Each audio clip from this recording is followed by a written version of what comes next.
जानेंगे एमडीयू के सर्टिफिकेट और डिप्लोमा प्रोग्राम्स के बारे में। इनकी एडमिशन प्रोसेस क्या रहेगी, आप कौन कौन से सर्टिफिकेट डिप्लोमा कर सकते हो, उसके लिए आपको क्या क्या डॉक्यूमेंट्स चाहिए होंगे, और उसके बाद उसकी discrepancy list, physical counselling, classes कब से लगेंगी, क्लासेस की टाइमिंग क्या रहती हैं, इसके रीअपीयर फॉर्म कब तक पूरा करना होता है, क्लास टाइमिंग, और क्या आप अपनी रेगुलर डिग्री के साथ कर सकते हो, हॉस्टल का और फीस का। तो आइए दोस्तों, जो चैनल पर पहली बार हो चैनल को ज़रूर सब्सक्राइब कर दे और वीडियो को लाइक कर दे। सबसे पहली बात आती है कि इसके एडमिशन प्रोसेस शुरू हो चुकी है एमडीयू के अंदर, और जिसकी स्टार्टिंग डेट थी 30 सितंबर। अब लास्ट डेट क्या है फॉर्म भरने की, आप लोगों को बता दूं, 15 अक्टूबर लास्ट डेट फॉर्म भरने की है। इसके लिए आपको क्या क्या डॉक्यूमेंट्स चाहिए वो मैं आपको बता देता हूं।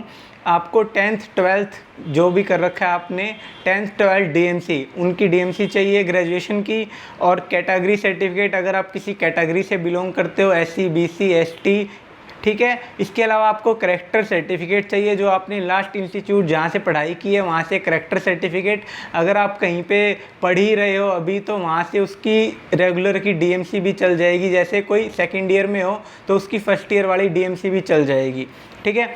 इसके बाद आता है गैप ईयर सर्टिफिकेट, तो गैप ईयर सर्टिफिकेट बनवा लेना अगर किसी का गैप ईयर हो तो। और अब बात आती है इनकम सर्टिफिकेट की। इनकम सर्टिफिकेट आपको 1 अप्रैल के बाद का ही वैलिड होगा, उससे पहले का वैलिड नहीं होगा, पुराना इनकम सर्टिफिकेट नहीं चलेगा। हरियाणा रेजिडेंट का डोमिसाइल आपका जो सर्टिफिकेट होगा वो चाहिए। अब बात करते हैं कि एडमिशन किस बेसिस पर होंगे। तो दोस्तों, जहाँ पर एलिजिबिलिटी 12th है तो उस पर 12th के नंबरों पे एडमिशन होंगे। जहाँ पर एलिजिबिलिटी ग्रेजुएशन है वहाँ पे ग्रेजुएशन के नंबर पे, और जहाँ पे पोस्ट ग्रेजुएशन एलिजिबिलिटी है तो वहाँ पे पोस्ट ग्रेजुएशन के नंबर पे ही एडमिशन होंगे। जैसे कि साइकोलॉजी का है एक डिप्लोमा उसमें। और अब बात करते हैं 12th बेस के कौन कौन से डिप्लोमे हैं, क्योंकि 12th करके यूनिवर्सिटी में बच्चे के जाने का रहता है और काफ़ी बच्चे कम नंबर होने की वजह से एडमिशन नहीं ले पाते। लेकिन सर्टिफिकेट कोर्स बेस्ट रहते हैं किसी भी स्टूडेंट्स के लिए। एमडीयू में अवेलेबल अभी 12th बेस हैं जो वो मैं बता रहा हूँ। सर्टिफिकेट इन स्पेनिश, फ्रेंच और जर्मन, इन 3 लैंग्वेज के सर्टिफिकेट हैं, 6 महीने का होते हैं ये। इसके अलावा certificate in communication skills, English के अंदर कम्युनिकेशन स्किल्स बिल्ड करने के लिए सर्टिफिकेट है। इसके अलावा यूआईटी के 2 सर्टिफिकेट हैं, और डिप्लोमा है 3D प्रिंटिंग एंड डिज़ाइन, और उसके साथ में DCA, diploma in computer applications, जो बेहतर है इसमें से। और बात करते हैं और बाकी बचे हुए ग्रेजुएशन और पोस्ट ग्रेजुएशन कोर्सेज़ की, तो उसको आपको वीडियो डिस्क्रिप्शन में लिंक प्रोवाइड करा देंगे, वहाँ से आप लोग पूरा प्रोस्पेक्टस भी पढ़ लेना और उसके लिंक भी देख लेना। आइए ज़रूरी बातें करते हैं कि डिस्क्रिपेंसी लिस्ट रहेगी दोस्तों 29 अक्टूबर को। अगर आपके किसी डॉक्यूमेंट में कोई कमी पाती है तो वहाँ पे मेंशन कर रखा होगा। उसके बाद आपको 30 अक्टूबर से लेके 2 नवंबर तक वहाँ पे डिपार्टमेंट में जाकर अपना वो डॉक्यूमेंट जमा कराना है, ताकि आपका डिस्क्रिपेंसी से नाम हट जाए। उसके बाद दोस्तों पहली काउंसलिंग होगी फिज़िकल काउंसलिंग, आपको डिपार्टमेंट में जाकर अपना एडमिशन कराना होगा, और उसकी टाइमिंग 9-10 बजे रहेगी, 9-10 बजे पहुंच जाना। 7 नवंबर को आपका नाम आता है तो आपको 9 नवंबर तक फ़ीस पे करनी है ऑनलाइन, और उसके बाद 10 नवंबर को वैकेंट लिस्ट आएगी। उसके बाद 14 नवंबर को दूसरी काउंसलिंग होगी दोस्तों, जिसकी फ़ीस आप 15 नवंबर तक भर सकते हो, ये भी ऑफलाइन फ़िज़िकल ही होएगी। इसके बाद क्लास की बात आती है तो क्लासेस 14 नवंबर से शुरू हो जाएंगी। क्लास की टाइमिंग वगैरह सारी इंपॉर्टेंट चीज़ें बाद में बताता हूँ। इसके अलावा 3rd लिस्ट है जो 16 तारीख को आएगी, और वैकेंट लिस्ट हैं 18 तारीख को आएंगी। और फिर भी किसी का एडमिशन रह जाता है तो फिज़िकल काउंसलिंग होगी 21 नवंबर को भी, ठीक है दोस्तों।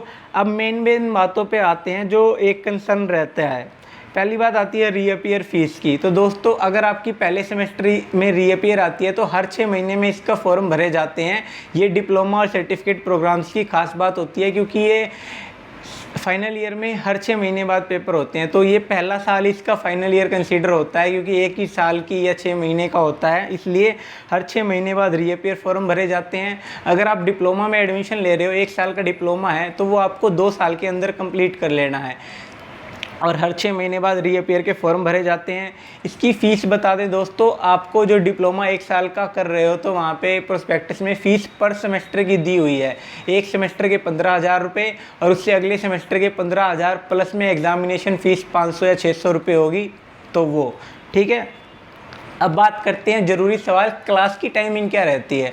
दोस्तों क्लास की टाइमिंग अधिकतर कोर्सों में 2 से 5 बजे की टाइमिंग होती है और डेली इसकी क्लास लगती है। यूँ भी नहीं कि वीकेंड पे क्लास लगती हो, मंडे टू सैटरडे क्लास लगती है और 2 to 5 टाइमिंग रहती है। इसके अलावा किसी का टाइमिंग का, जैसे पिछले साल हुआ था कि किसी की मॉर्निंग की टाइम थी, हिंदी डिपार्टमेंट का था कोई, तो उसकी मॉर्निंग में क्लासेस लगती थी, तो उस वजह से उसका वो हो गया, क्या कहते हैं, जो रेगुलर कोर्स पढ़ रहा था वो उसके साथ क्लासेस की टाइमिंग मैच हो गई। तो इस केस में आप अपने डिपार्टमेंट जो जहाँ से भी आप कर रहे हो वहाँ पे एक बार क्लास की टाइमिंग कंफर्म करके उसके बाद ही फॉर्म भरना, ठीक है। अब बात आती है ड्यूअल डिग्री की। तो दोस्तों आप रेगुलर डिग्री के साथ ये कर सकते हो, अलाउड है। एक सर्टिफिकेट या डिप्लोमा कर सकते हो। अगर आप रेगुलर पढ़ रहे हो, डिस्टेंस पढ़ रहे हो, तो अलाउड है एमडीयू से। और कहीं से पढ़ रहे हो तब भी एमडीयू आपको डिप्लोमा सर्टिफिकेट ये प्रोवाइड करा देगी, अगर आप रेगुलर कहीं से पढ़ रहे हो तब भी, और किसी जगह से। अब बात आती है भाई हॉस्टल की। हॉस्टल मिलेगा नहीं मिलेगा, आप लोग प्रोस्पेक्टस में देखना, पेज नंबर 35 पे एक लाइन मेंशन कर रखी है कि कोविड के चलते हॉस्टल बंद कर रखे थे, कोविड की जैसे स्थिति होगी वैसे हॉस्टल मिलेंगे। तो इस लाइन से मेरा तो यही मतलब निकलता है कि सर्टिफिकेट डिप्लोमा वालों को हॉस्टल मिलेंगे। तो इसके बारे में अगर आपको अच्छे से पक्का करना हो तो चीफ वार्डन से पक्का पता कर सकते हो।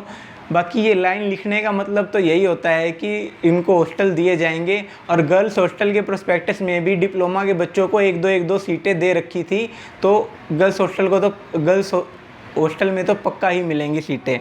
अब बात आती है फ़ीस वगैरह, फ़ीस रिलैक्सेशन की। तो दोस्तों किसी को भी इसमें फ़ीस रिलैक्सेशन नहीं मिलेगी, क्योंकि एक ये सेल्फ़ फाइनेंसिंग प्रोग्राम्स हैं और आपको जितनी फ़ीस है उतनी पे करनी हो, चाहे आप एससी हो बीसी हो, कोई कैटेगरी का बेनिफिट नहीं मिलेगा। और आप स्कॉलरशिप के लिए अप्लाई कर सकते हो। अगर आप टाइमली एडमिशन लेते हो, स्कॉलरशिप के फॉर्म कहीं निकले हुए हैं, तो आप वो भर सकते हो ज़रूर। यही सारी बातें दोस्तों आप सभी को बतानी थी और उम्मीद करता हूँ आपको ये वीडियो पसंद आई होगी। इस वीडियो को सभी स्टूडेंट्स के साथ शेयर कर देना, क्योंकि इसमें कंप्लीट इन्फॉर्मेशन है सर्टिफिकेट और डिप्लोमा प्रोग्राम्स के बारे में जो ज़रूरी बातें होती हैं। धन्यवाद।